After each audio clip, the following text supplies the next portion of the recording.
And welcome into the PPC for the third of our Facebook Live events. Tonight you will see in the middle a familiar face, well, half of his face anyhow, Jeff Palmer, President, Head of School, being joined this time around by Lisa McMurray, who is the Principal Pre-K through 5th grade, and then Ryan Weichel, who's Principal 6th grade through 12th grade. Gentlemen and lady.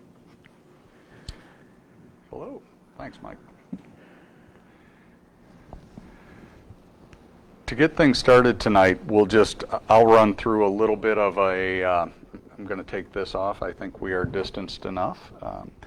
But I'm going to run through some updates, some general information. Some of it has changed. Some of it is reminder information about the start of the year. And then we'll turn things over to our principals to talk about some things specific for their buildings, and then we'll finish up with questions that have come in and questions that Mike has ready for us over off camera as well. So with that, we'll start with the presentation.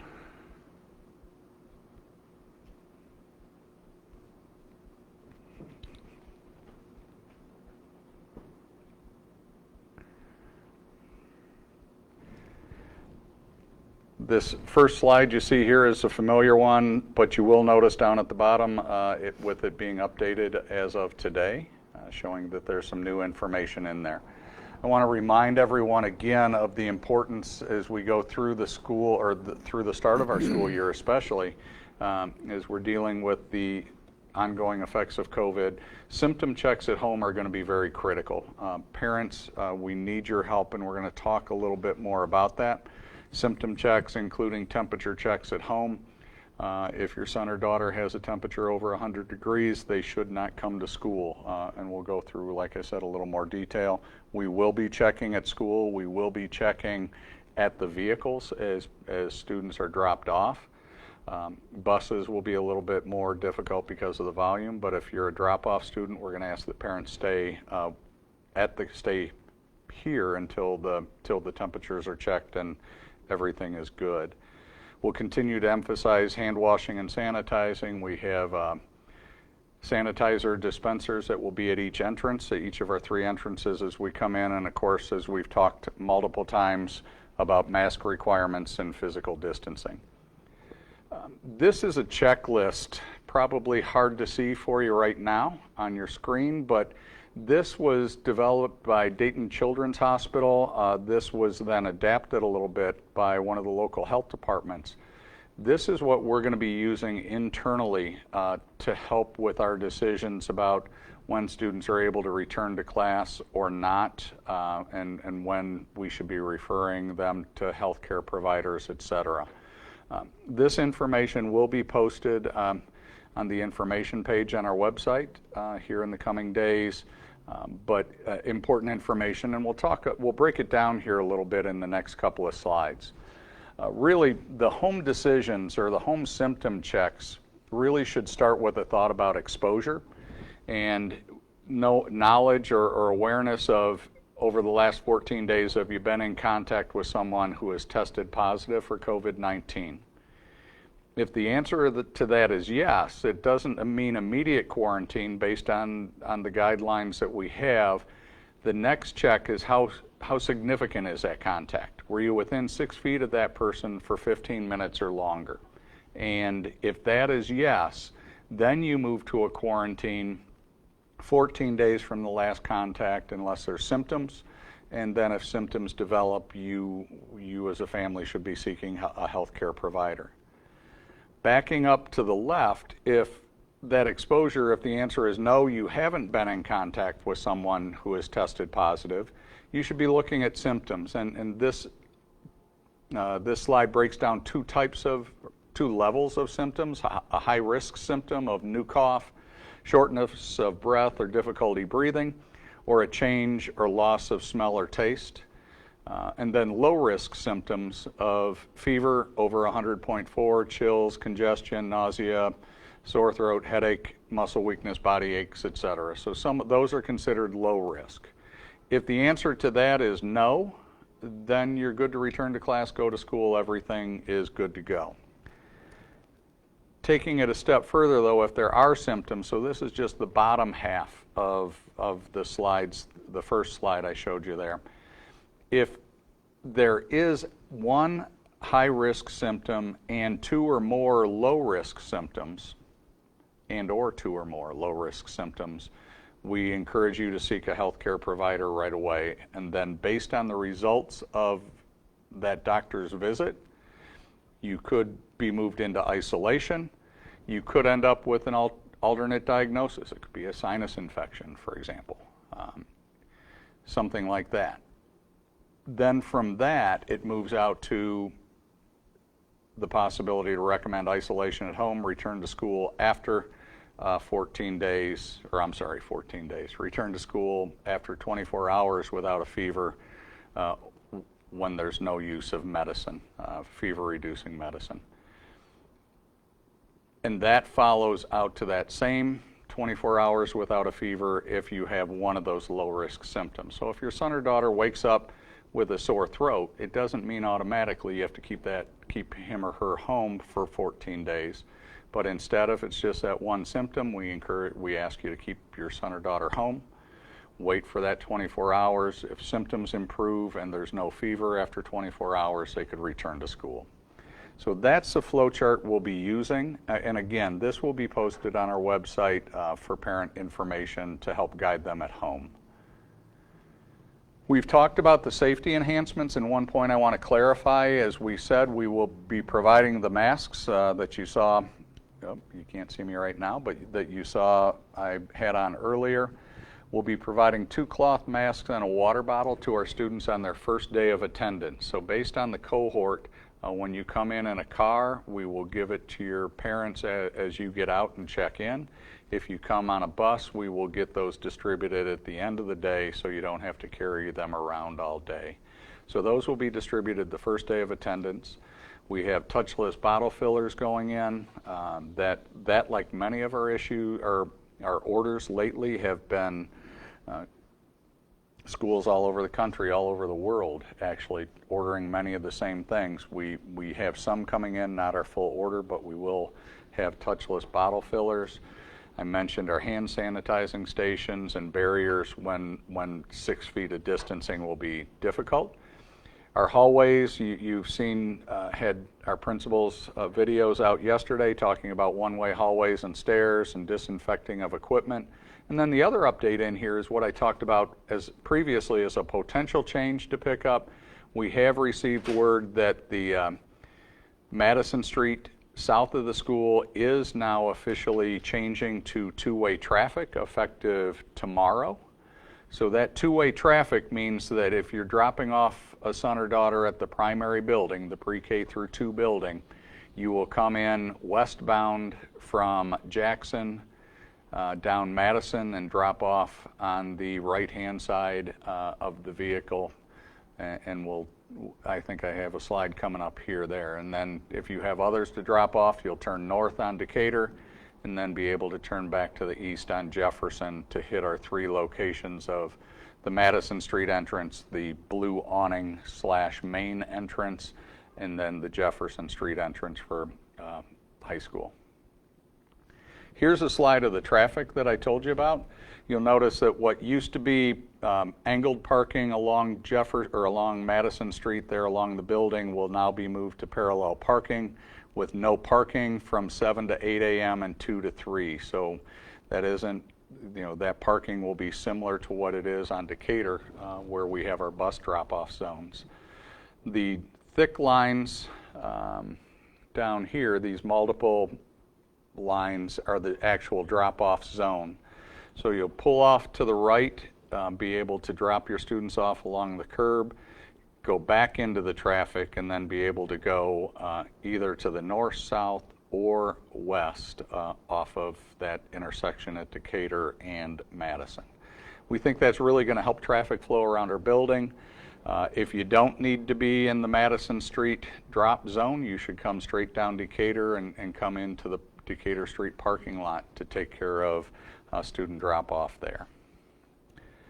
We've talked about masks. Nothing has changed on our masks from our last update. Plain single color, school name, logo, mascots. School acceptable graphics, but no other word statements, including political statements or slogans, are appropriate for school. 4 stages of reopening. We will be opening in yellow with our blended learning model, decreased attendance based on our cohorts. That's as you see here. So that blue cohort and the gold cohort, and we'll continue to move through things. That will occur for the first 2 weeks of school. And then based on the number of families who have opted into our rally program as we move forward, tonight I'm announcing that beginning on September 14th, we plan to move into green attendance after that, which would be 5-day-a-week attendance for all of our students beginning on September 14th, that Monday. We'll continue all of our face mask mandates, our enhanced cleaning, all those things will continue, but we will have the students in the building, and that is basically with that meets our 6 feet social distancing requirements that have been talked about throughout this planning process. That's really what I just covered there. The revised calendar, just to take a look at it, you see that the blue cohort meets August 31 and September 1. We have a Virtue Day on Wednesday, a virtual Virtue Day, and then the gold cohort comes in on Thursday, September 3rd.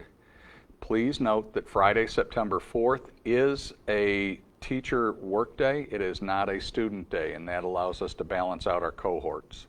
Around Labor Day, nice 4-day weekend for everyone, and then we'll come back with our cohorts with blue cohort in 1 day, and then the gold cohort Thursday, Friday, the 10th and 11th, and then September 14th, you see beginning green. We've talked about rally. We've had about 15% of our families, I think is about the number that we ended up with, who chose the remote access to live instruction, where they'll be working with our teachers in the classroom, but from home via internet and webcam. These other slides will continue to be available. We'll continue to make available on our website and social media, just some reminders of general steps, these provided by our health department. Information on quarantine. The school mask mandate, and I just want to take a moment to highlight this. We've talked about it before, but the mandate signed by the interim director of the Department of Health says that all students, faculties, and staff in any school building must wear masks at all times, grades K through 12. Our preschool students, our 4-year-olds in our Cub program, are not mandated to have masks on the whole time through this, but they will wear masks as they're moving through the halls, into the building and around the building.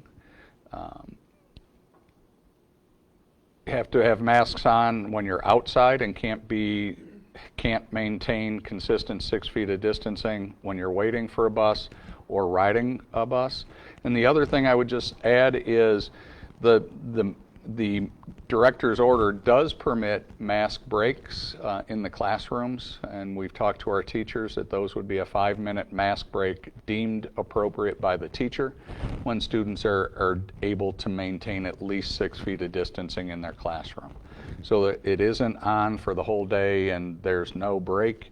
You know, as the weather gets warmer, teachers will be a little more flexible, but will be aware of that and make the mask breaks more available to their students. That's the end of the slideshow. With that, I would slide over to Mrs. McMurray and talk a little bit about the elementary end. Good evening. Just a few highlights from the video that went out yesterday. If you were unable to see it, please check your email. Also, make sure that your student logs into their Google Classroom and links to their homeroom teacher to view their videos and their expectations for the classroom. That's very important when we start, especially for our rally students, to make sure that we can get them all into the Google Classrooms so they're ready to go on the first day of school. As far as arrival for the younger students, Kate, I wanted to show an example of the thermometer we'll be using, just so that the kindergartners, preschoolers might be a little timid. Doesn't hurt. Please talk to your children about it. Let them know. It just goes right a little bit far from the forehead. Click a button, and that's it. We will be staying right by the car to take the temperature, as Mr. Palmer stated. Doors open at 7:20 this year. It's a little different change, and the students will be going straight to their classrooms. So K through 2 will be dropped off on Madison Street and go directly to their classrooms. 3rd through 5th graders will be at the blue awning and go to their classrooms. Both 3rd grades this year are in the Jefferson building, so that is a change. Both Mrs. Murphy and Mrs. Whoops are in Jefferson. Another point for drop-off is just please make sure that you don't sit and wait for long periods of time. That goes for arrival and dismissal. The parking is available after 8 o'clock and again up till 2 o'clock. And we have preschool pickup at 2:15. So for kindergarten through 2nd grade, dismissal stays at 2:30. The kids will not come out before that. And I'll talk a little bit about dismissal in a minute. The hallway stairways, they are going to be one way. Bathrooms, we're going to not do mass breaks at bathrooms, just send students 1 or 2 at a time to limit how many are there. And the teachers have also spent a lot of time coordinating schedules with recess, lunch, breaks outside to not only give the students a break with their masks, but to make sure they're not overlapping with other classes. So I want to give a shout out to all the teachers and staff really over the last 2 weeks have been working tirelessly to make sure that we are ready to go for this school year. Specials classes for the elementary are going to be in the classroom. Miss Abby will take out PE class whenever weather permits it, and she's one that will go out almost in a drizzle too. So the students will be out, and when they're outside, as long as they're remaining 6 feet, they'll be able to take their masks off. Dismissal, K through 2 will dismiss from Madison Street. We will have the students kind of keyed up there. It is very important that you have your name placard that will go home with your child on the first day of school. After that first day, please make sure that is visible in the car every day. It will have a number on it that's going to help move dismissal quicker, and that is for all of our K through 7th grade students.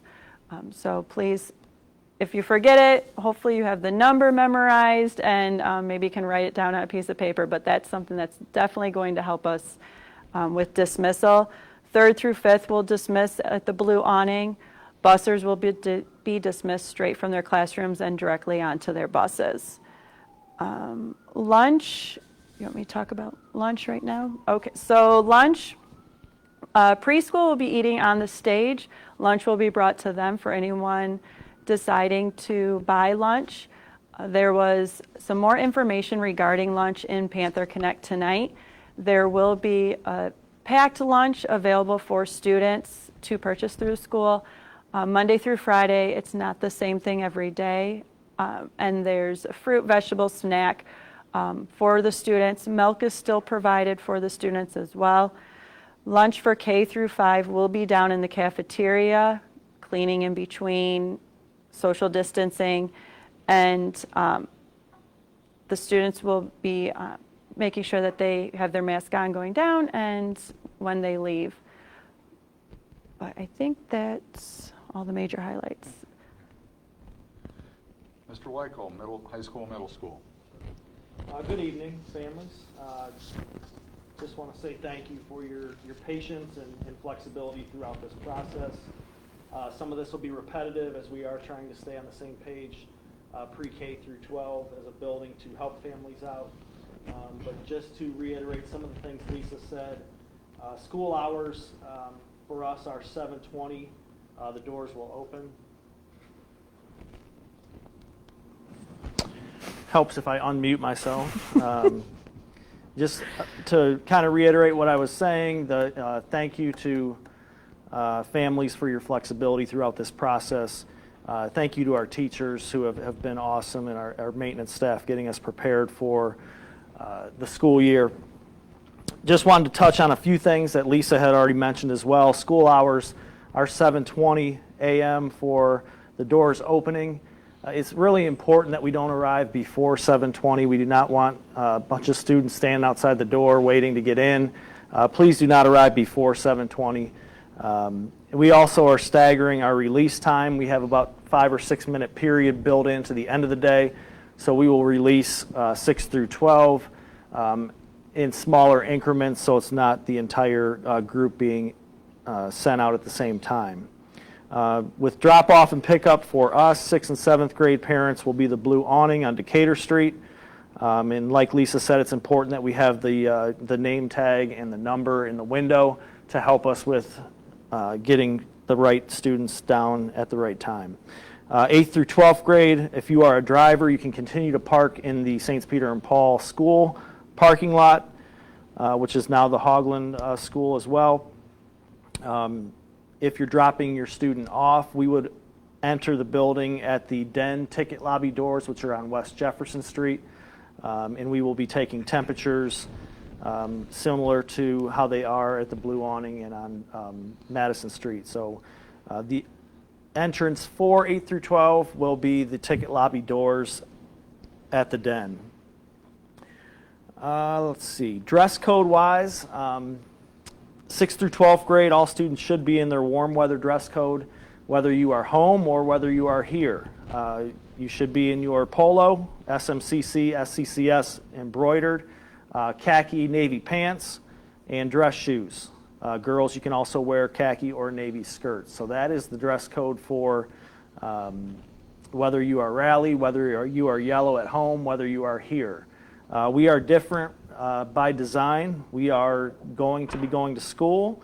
We are doing our online a little different than everybody else, and we want to follow the rules across the board. So it's important that you are in dress code, which includes haircuts, shaving for gentlemen, so that we are ready to learn when you get on your device if you are at home. Lunch for 6 through 12, students will eat in their classroom during their 6th period. Students will have the option of packing a lunch, or they can buy the bagged lunch, which will be a different bagged lunch every day. And they also have the option of a chef salad. So we will order lunches basically the day before you are there. You will put your order in for the next day. With that in mind, it's important that that first day, if you have the ability to pack, it would probably make things a little easier if you are a Monday student. Pack if you can. We will have lunches available, but it will be a little bit easier on everyone. Same for the Thursday group in week 1. If you can pack, great. If you can't, we will have lunches available, but we will not have an accurate count on things until that second day that you are in school. Rally students, remember to read your handbook. It's on the school website. You are expected to be logged on to your classes at the time that classes are occurring, and you should be in dress code as we talked previously. And Wednesdays are Virtue Day for everyone. Virtue Day means that you have a virtue activity due that day. You can also have teacher hours, especially if you are struggling in a class. Teachers will have office hours available to help you out. And they can also assign other assignments that day, but nothing else will be due except that virtue project on Wednesdays. Rally students also, I sent an email out to parents earlier.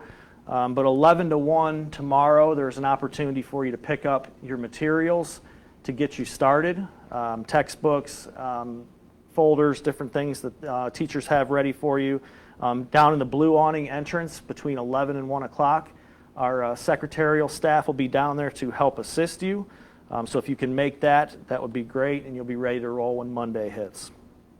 Our hybrid students, just a reminder, our blue cohort is attending school Monday and Tuesday, and the other students should be logging on at home the same time your schedule says. And then our gold cohort would be in Thursday. As Mr. Palmer said, we are not having school Friday of the first week or Monday with Labor Day, and we'll be back at it the following week.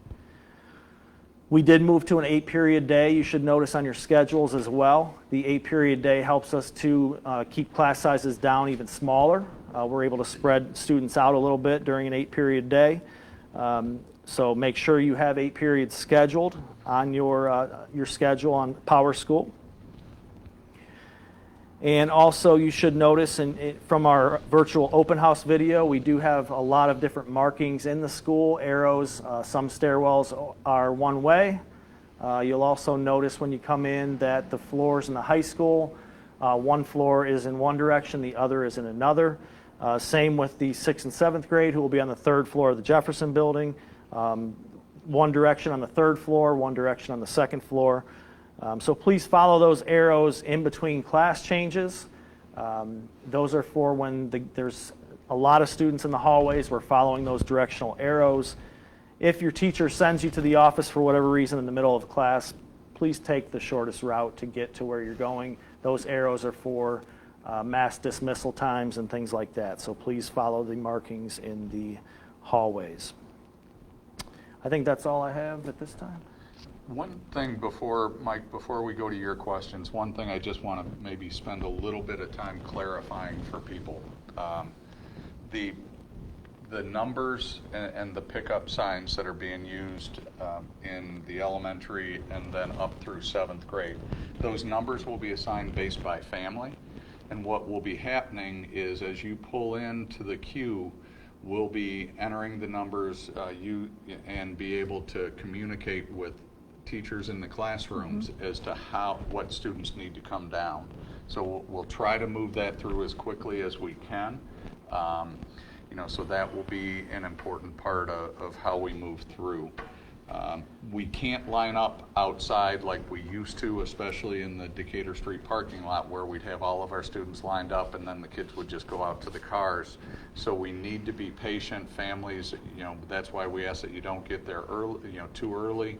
There's going to be a little bit of a process with this and a little bit of an acclimation period for us to get used to that. Again, family-based numbers that will be used at each of the entrances. So if you pick up a primary student and then have to come around to the Decatur Street entrance to get a 4th or 5th grader and then continue around the corner on Jefferson to get the high school, you'll have to hit at all 3 spots. And that keeps us from having students wandering the building, congregating, et cetera. They're to go directly to the entrances that they're used to. That was the big one I wanted to talk about right now. Mike, what questions do you have coming to you? And before you do that, I would just urge parents or anyone watching, if you have questions, I urge you to use the Ask at Sandusky CC email. That's easier for us to monitor than the chat line. So if you have questions, shoot them to ask@sanduskycc.org, and then Mike will take over from there. Well, since you were just talking about pickup, one of the questions that has come in is where is the parents area for parents that park or walk to pick up for K through 2 students? So that will be on Madison Street. We'll have markings on the sidewalk to separate 6 feet. And they'll have a number and a sign. If they can just tell us the number. I know a lot of the families, but we also have a lot of the teachers that are helping out that may not recognize a parent from the year before. So if you could still have that sign, let us know, stay on one of the markings, and we'll get the child to come out to you. Another question that really has to do with pickup and drop off about busing. This is a parent who lives in the Sandusky City School District. Do they call the Sandusky City Schools to set up busing? They should. Hopefully that information has been communicated already. The registration for busing should have been done through the commitment survey that we did a couple of weeks back. If they are new or haven't signed up or requested busing in that survey, they should call and ask for the transportation department at Sandusky City Schools. I believe Sandusky will be reaching out with pickup and drop-off times. We got the lists here as well, but there were a couple of errors that we just got straightened out today. So our list is not exactly accurate, but I think it was just a typo. So that should be updated and communicated by Sandusky here soon. With the social distancing, there's going to be 3 Sandusky buses this year, so they have to keep kids separated on the bus as well. Another question that we've had pretty consistently during these Facebook Live events about extended day, and will extended day be available to kids during our hybrid weeks? So extended day, due to the limited number and space, we are not starting extended day till the week after, so September 14th, my days are running together. But September 14th, there will be more information and a sign-up sheet next week in Panther Connect that parents will need to fill out prior to attending extended day. Our ratios, as you can imagine, our ratio in space sizes has gone down. I'm not saying that we don't have enough room for all of our extended day families, but there will be a more commitment to and calendars submitted so that we know who's coming when. Right, this would be another hybrid question for a student who's in the second half of the alphabet. Just to clarify something that you already mentioned, but they do start online Monday, correct? Correct. Yes, if you are in the gold cohort, you would start Monday online, logging in your first period class. Go ahead, please. For K through 5, they will not, it's kind of confusing, but they will not log in on Monday for K through 5. Our gold cohort is welcome to check in with their teacher, but a lot of the elementary end will be going over procedures, hand washing, proper ways to wear a mask, things that you would do at a primary end, so they will not have to log in on Monday or Tuesday, just as the blue cohort will not have to be live on Thursday, but they will have an assignment, and the teachers will explain that when they come to school on Monday. There was another question that came in that parents said that they saw there was a technology pickup for the 6 through 12 grades. Will the younger kids also be getting Chromebooks or laptops? Yes, that's one of the orders that we are waiting on, like half the country, I believe. But yes, we will be receiving those. Luckily, right now, we don't need them, and we're going to go green. So those that are Rally will have them. Let's see here. Question about internet in general. Is there anything being done for the families that don't currently have internet? That is something I would, on our survey, we asked some of those questions, and I think that one was sent in. We'll be looking at that and trying to get some information out here in the next couple of school days related to the process to contact Buckeye Broadband and to be able to get that set up. While we're looking on some things here, I'll just jump in. There was one other question that somebody had about walkers from the different buildings.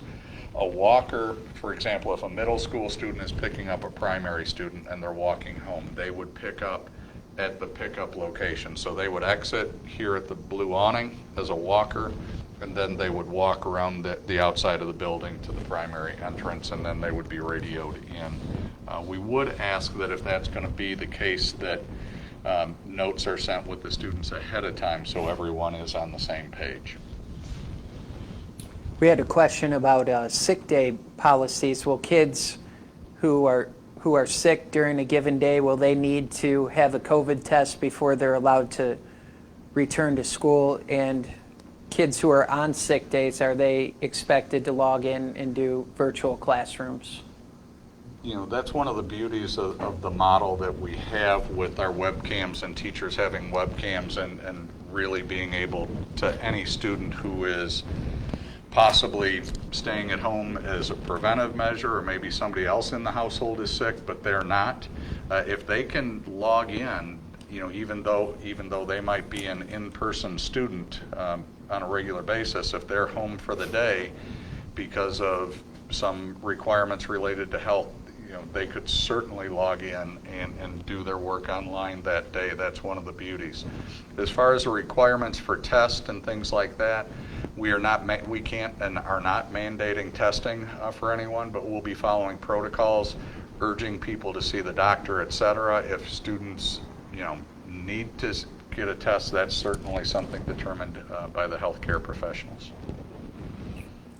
Since we are sitting here in the PPC, currently doing this Facebook Live, a question that came in, will students still be allowed to be in the PPC after school like they have been in the past?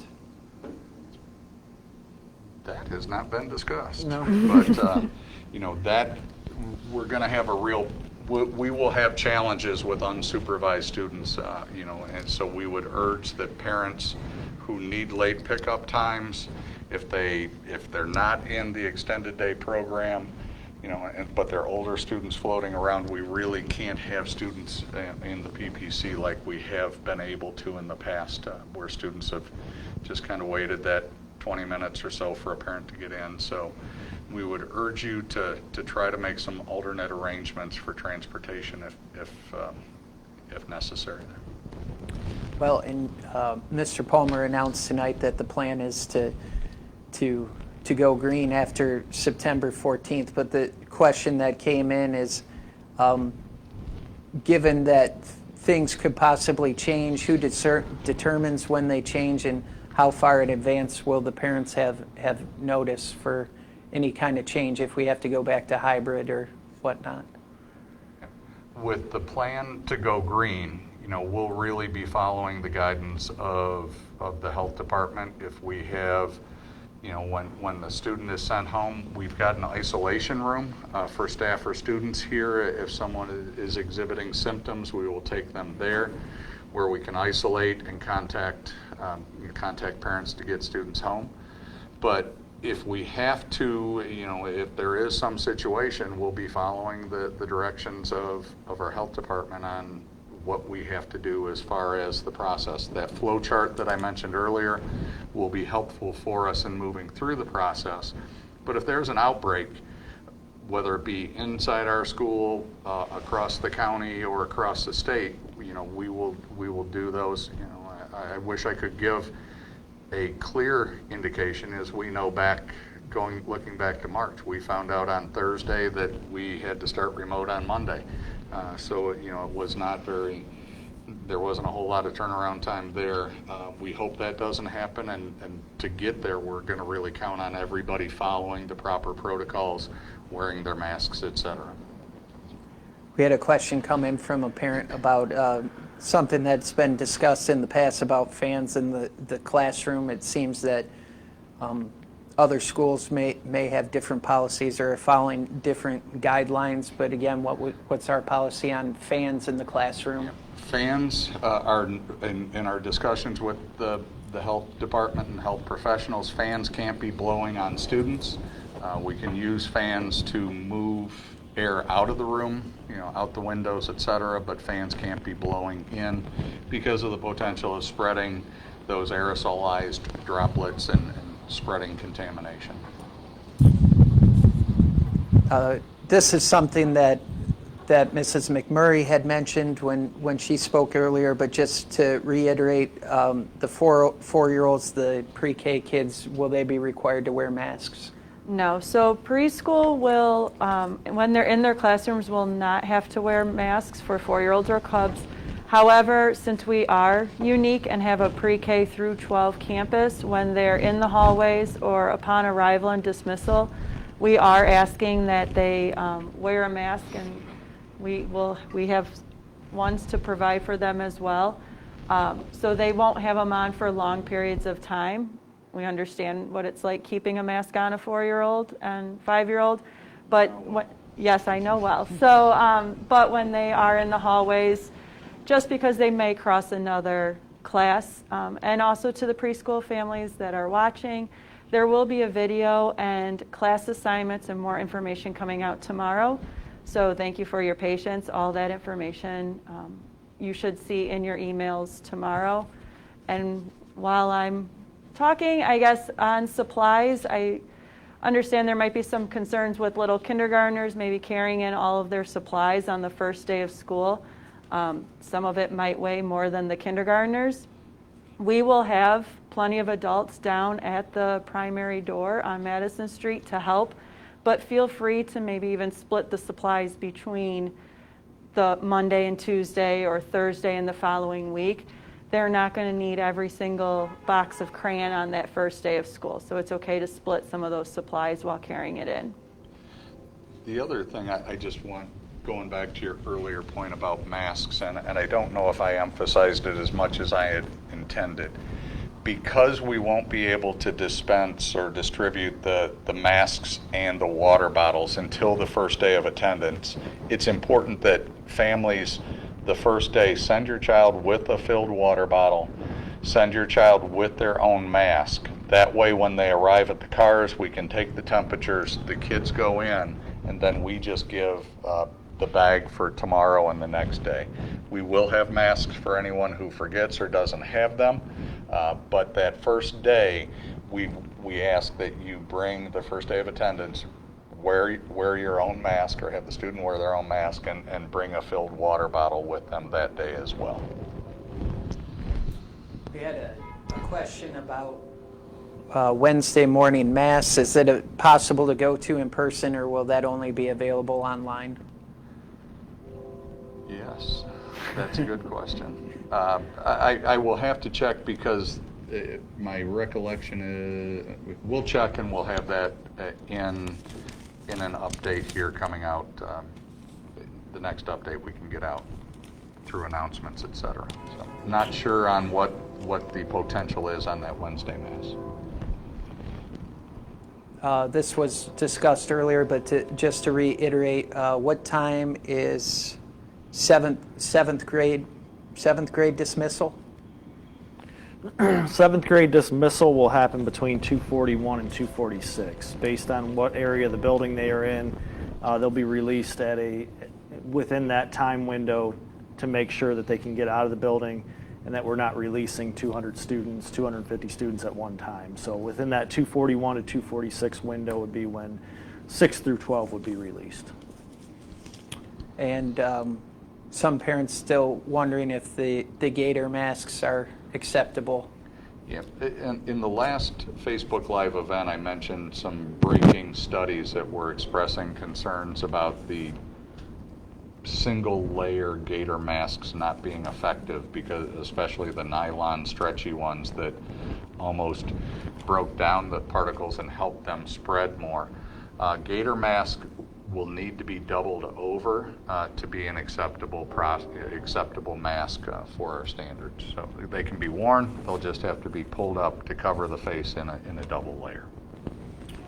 Had a question, one of my favorite days when kids have birthdays and they bring in treats. Will that still be allowed? Unfortunately, no. We can't. At this time, we're not allowing any outside snacks, just like visitors and things like that.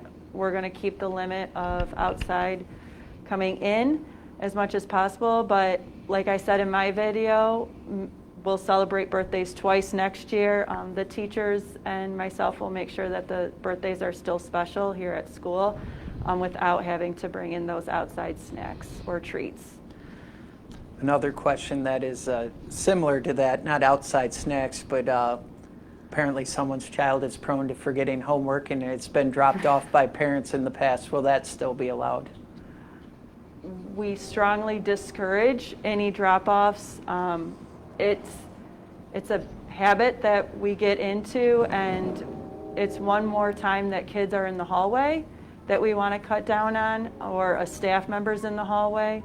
So the teachers know they might have to be a little lenient at the same time, but for missed homework, but really the responsibility, especially for 4th and 5th graders, of starting to learn to bring their homework in.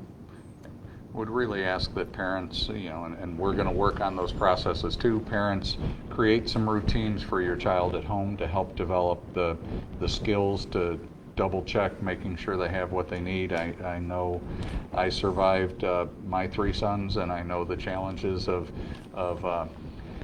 going through the days and what they forget. They always had an advantage in my case for many of those years with me being in the building, but we really can't one of the big things in all the processes that we're establishing this year is decreasing traffic in the hallway. So if we have 4 parents coming in because somebody dropped something, those are kids roaming the hallways that we don't know what they're doing in the hallway if they're not chaperoned. It just is a process that we have to really work together to try to eliminate. So parents, we're asking for your help.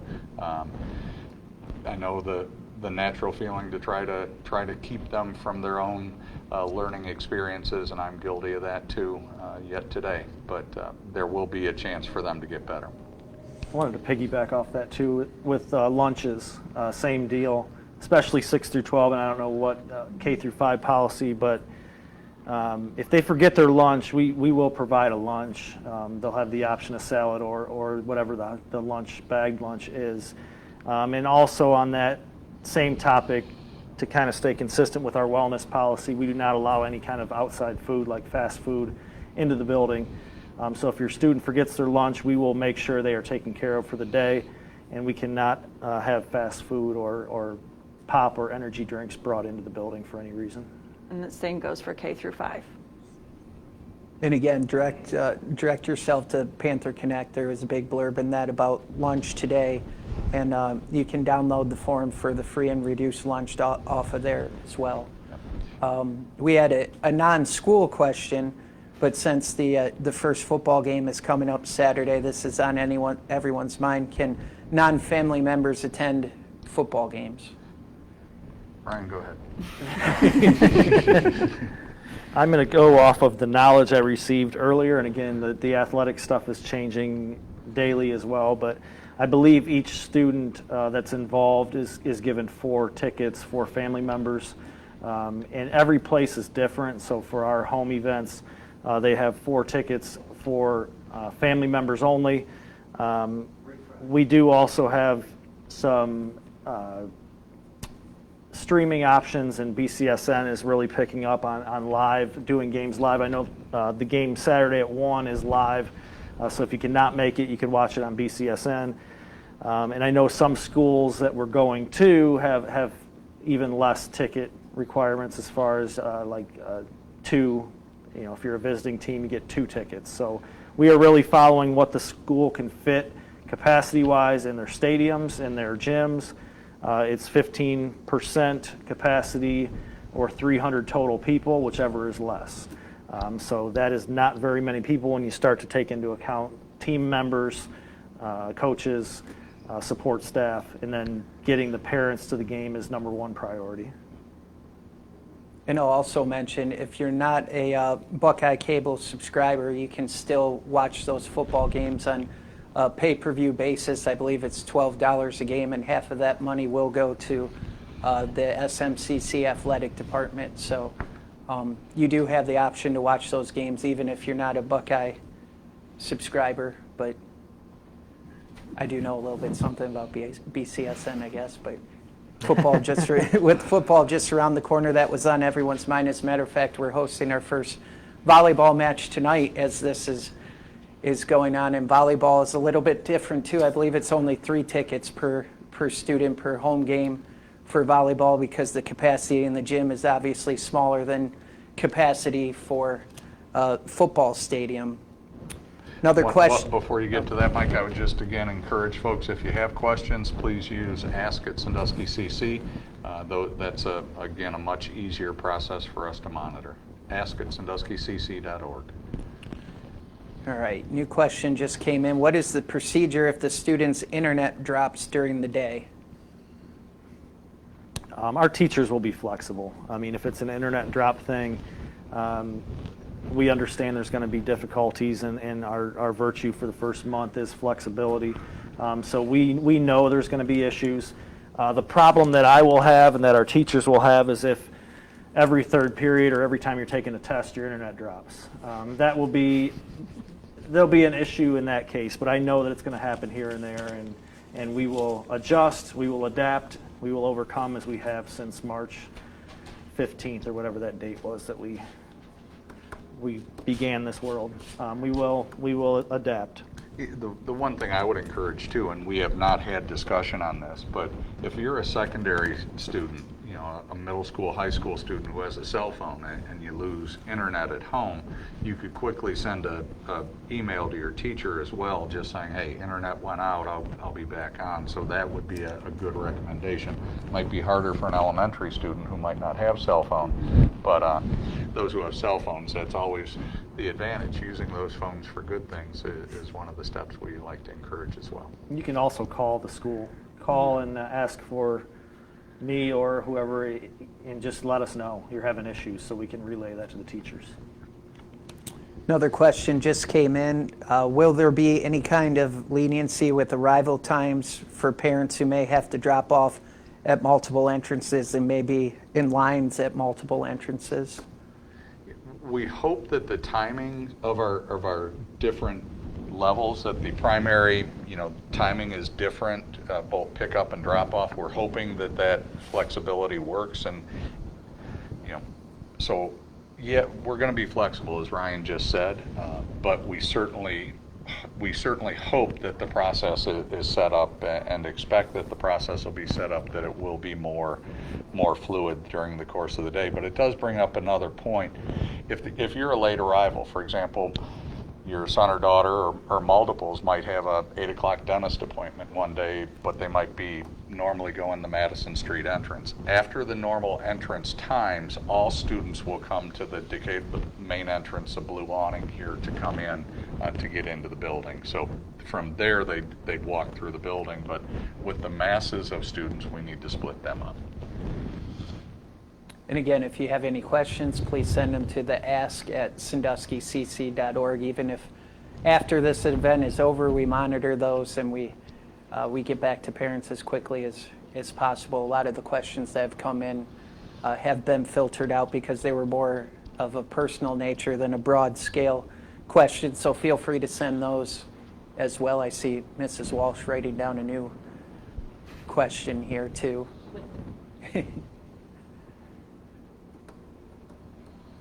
But again, if you have questions, send them to ask@sanduskycc.org, and that email address is going to be open and will be monitored throughout the school year.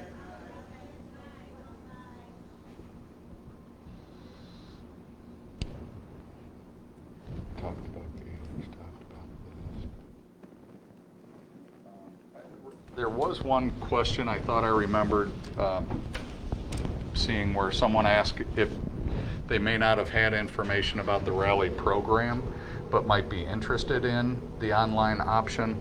Ryan, the rally handbook is posted on our website, correct? Yes.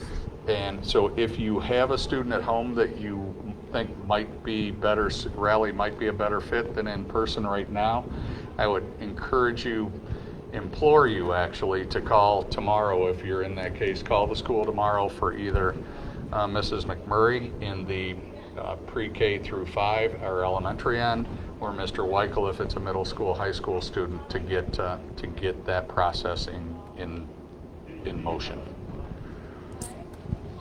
Latest question that just came in: will students be held responsible if they're unable to be online at a certain time due to daycare/parents at work? Do you want to talk about Sure. the rally handbook? Well, this could be rally, or it could be if you're yellow at home in the first Right. 2 weeks. Yes. The goal is that you are logging in and that you are following the schedule. If there are extenuating circumstances, those should be communicated to the principal and get an approval through the principal. If you do have an issue like a babysitting, if you're in charge of three youngers during the school day. But we are really going to need to look at that and approve it. It's not something that we want our students to do necessarily, but if there are situations like that, we will address them individually based on the situation. I think the biggest difference between now and March is we are using the daily login 8 a.m. or 7:40 a.m. For attendance. And if your student is not logged on at the time that the teacher has posted, for K through 5, it's more of an agenda. Click on these times so that you can see what is happening in your classroom. If you're not logging in, then we're going to count you as absent. So we need that communication to either Mr. Weichel or myself for those circumstances. And I know, a couple of people have asked me, how can we do this if we're on in the morning?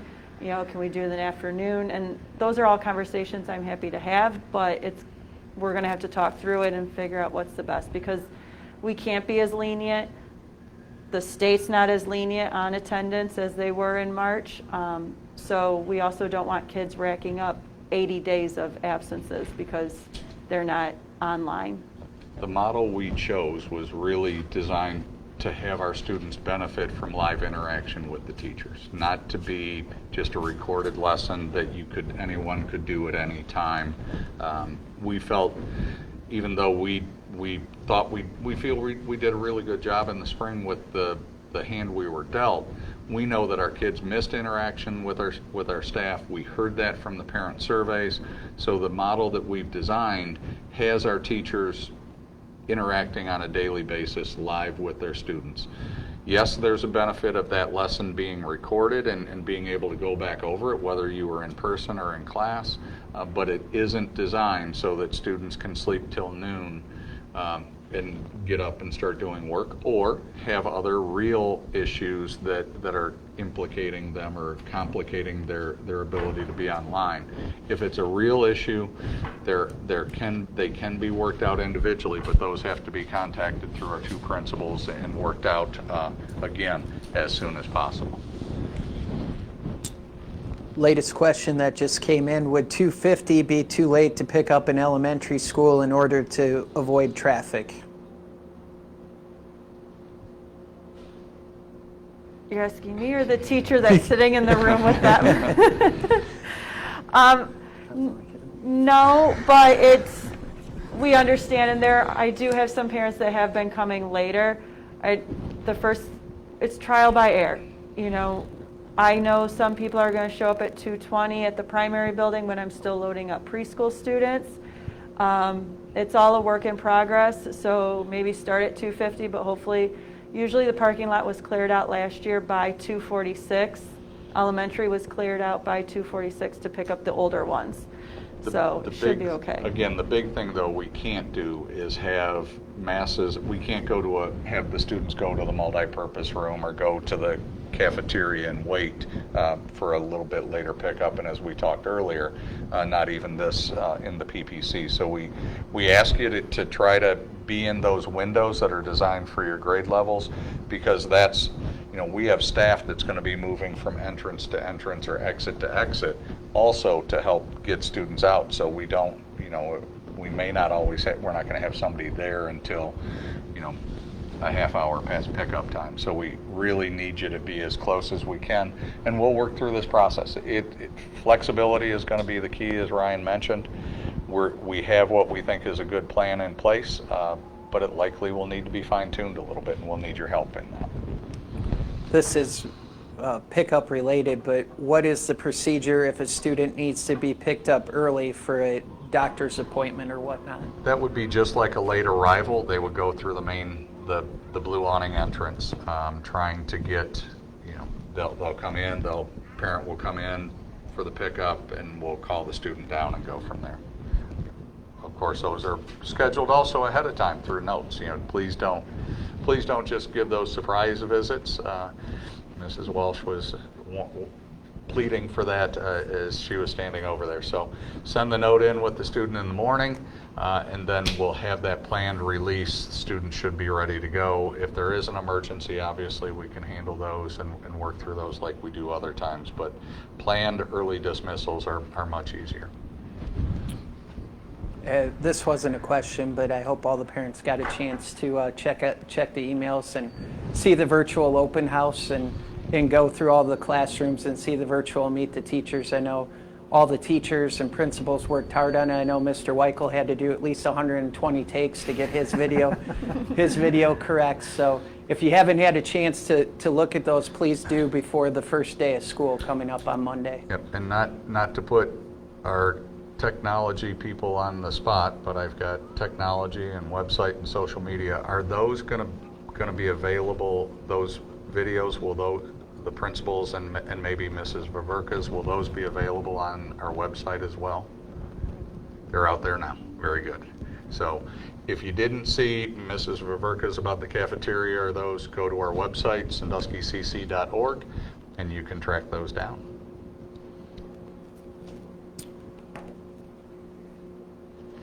No questions? Very good. It seems like we managed to just about perfectly fill this hour every time we do this. The big thing I would say is, again, much of this information is available on our website, sanduskycc.org, including the videos I just talked about. Our Panther Connect has a lot of the information, the emails that the principals sent out also. I will wrap up by saying, I can't tell you how excited we are to have your kids coming back to us. It's exciting. Our staff has worked hard to be ready for them, and their ability to thrive in our situation is one that we take very seriously. We're honored by your commitment to us, by your investment in your children to send them here, and giving us the opportunity to serve you and your families is something we take very seriously. Please reinforce with your students, especially as they hit the middle school and that intermediate through middle school to high school years where they tend to maybe rebel a little bit more, that this mask is critical. This mask works. This mask is a key for us to be able to go 5-day instruction, and it's part of what we need. So please do everything you can to reinforce it. We'll do it here. We're honored to be Panthers. We're honored to serve you, and we're looking forward to seeing your kids next week. Thank you, everyone.